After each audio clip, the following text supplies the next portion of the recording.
Great Riyash morning. नमस्कार, माझं नाव सोमनाथ अभंग. तर आज सांगायला खूप आनंद वाटतोय. मी आलोय रांजणगाव गणपतीवरून आज खास अहिल्यानगरमध्ये.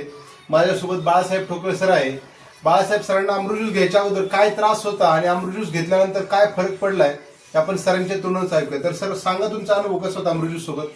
मी अमृत ज्यूस घ्यायच्या अगोदर मोटरसायकलवर जाताना माझं कंबर जादा दुखत होतं आणि त्यामुळं खूप त्रास व्हायचा मला कमरेचा. बाकी काही दुसरा त्रास नव्हता.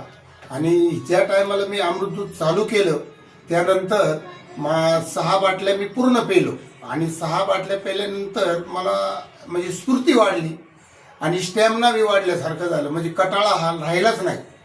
आणि त्यामुळं मग मी नंतर परत माझ्या शरीरासाठी किंवा एक सुरक्षित आपलं शरीर बी राहावा या कारणामुळे मग परत एक किट घेतलं आणि 2 किट घेतले. आता परफेक्ट झालेलो आहे, काही त्रास नाही. येस. तर मंडळी आपण पाहू शकतो सरांचं वय आता 70 आहे आणि वयाच्या 70मध्ये सरांना 2 व्हीलरचा प्रवास जास्त असतो. सरांचं कार्य खूप चांगलं आहे.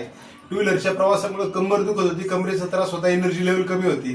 पहिल्या 3 महिन्याचा कोर्स केला, एनर्जी लेवल वाढली. आणखी 3 महिन्याचा कोर्स केला, सरांचा सगळा प्रॉब्लेम सॉल्व्ह झालाय. आजही वयाच्या 70मध्ये सर दिवसाला 250 किलोमीटर प्रवास करतात. So thank you so much. हर हर रियाज, हर हर रियाज.